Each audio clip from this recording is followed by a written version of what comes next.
आंवला नवमी के दिन कि शंकर भगवान भूत भावन भूतेश्वर जब भगवान आंवला नवमी के दिन श्री हरि नारायण आंवले के वृक्ष की पत्तियों पर शयन करेंगे और भगवान शंकर उनका अनुमोदन करेंगे, तब श्री हनुमान जी महाराज उनसे विनती करने के लिए पधारते हैं। 33 कौटी देवता भगवान विष्णु जब शयन से उठते हैं, देवसोनी एकादशी को जब भगवान उठेंगे, नेत्र खोलेंगे, तो प्रथम दर्शन भगवान विष्णु श्रीमद् भागवत कथा, स्कंद पुराण, पद्म पुराण, अग्नि पुराण, जितने भी पुराण उठाना चाहे सारी पुराणों को उठाकर देखना कि प्रथम वर्णन आपको मिलेगा कार्तिक महत्तम का कि भगवान नारायण सर्वप्रथम जब नेन खोलते हैं अपनी देव सोनी एकादशी से सोकर देव उठनी एकादशी पर जब उठते हैं तो भगवान नेत्र खोलकर सबसे पहले किसका दर्शन करते हैं? किसका दर्शन? स्कंद पुराण कहती है, विष्णु पुराण कहती है कि भगवान नारायण जब नेत्र खोलते हैं तो खुद की अर्धांगिनी लक्ष्मी भी नहीं, महाराज ब्रह्मा आदिक देवता सब खड़े, पर भगवान नेत्र नहीं खोलते। कब तक? जब भगवान शंकर अपने ही मुख से भगवान श्री हरि का गुणगान नहीं गाते, डमरू का नाद नहीं।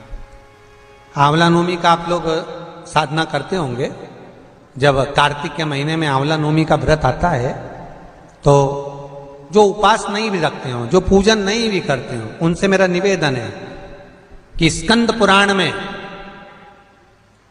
कार्तिकेय के पावन चरित्र में स्कंद पुराण में स्पष्ट किया गया, और कल्याण का कार्तिक खंड पढ़िएगा, कभी योग लगे तो गीता प्रेस गोरखपुर का कार्तिक खंड पढ़िए,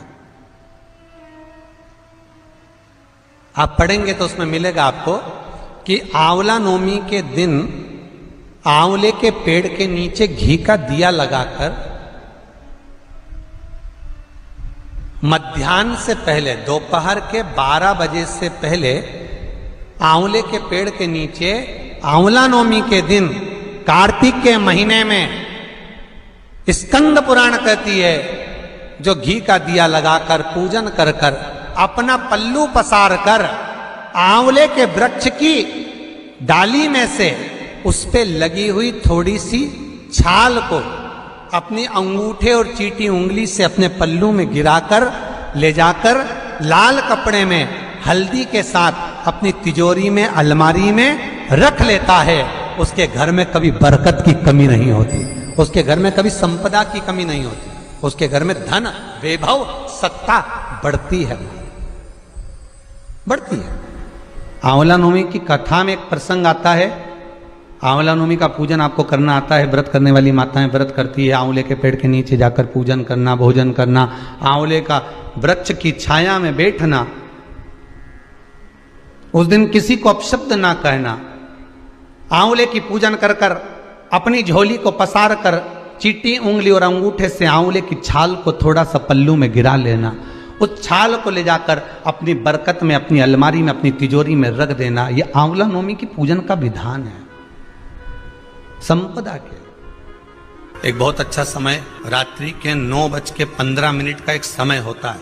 जिस व्यक्ति का रोग बीमारी समाप्त नहीं हो रही हो, हॉस्पिटल में पड़ा हुआ है, कोई बहुत भारी बीमारी में ग्रसित है, छूट ही नहीं पा रहा, तो रात्रि को 9:15 पर किसी भी दिन शंकर भगवान के शिवलिंग का, जो तुम्हारे घर में शंकर जी विराजमान हो उसका, या शंकर जी के मंदिर में जाकर शंकर जी का थोड़ा सा जल, उसमें थोड़ा सा आंवला पड़ा हुआ, मतलब आंवले के पानी से शंकर का अभिषेक पूजन कर लीजिए।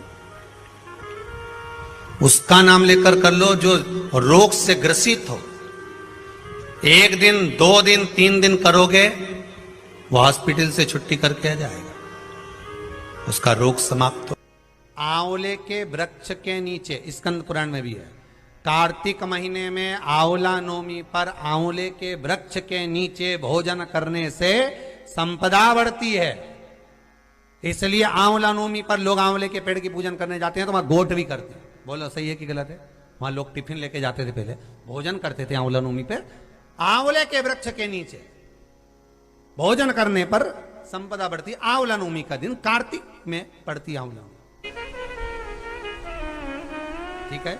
जगत गुरु शंकराचार्य जी कह रहे हैं, मां तो कृपा कर दे। मां कहती है इसने कभी दान नहीं करा, पुण्य नहीं करा, सत्कर्म नहीं करा, तुम्हें कैसे दान दूं? दान का फल दान।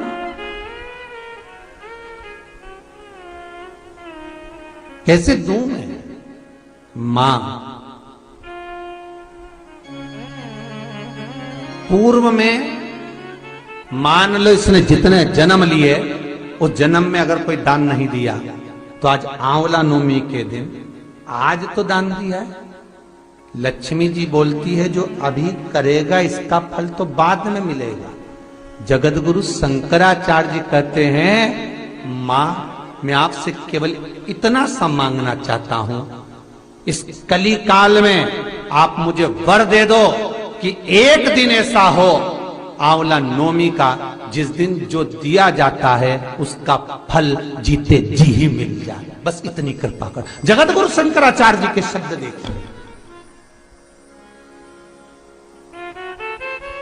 गौदान करा उसका फल बाद में मिलेगा, कुछ दान करा उसका फल बाद में, पर आंवला नवमी के दिन अगर आपने कुछ दान दिया है, आंवला नवमी के दिन अगर आपने दान किया है, उसका फल जगत गुरु शंकराचार्य जी माता लक्ष्मी से कहते आज की आज मिलना चाहिए। उसका फल हमें इसी पृथ्वी पर रहते रहते इस साह शरीर में मिलना चाहिए। हर हर महादेव। श्री शिवाय नमस्तुभ्यं। मेरे चैनल को सब्सक्राइब करें।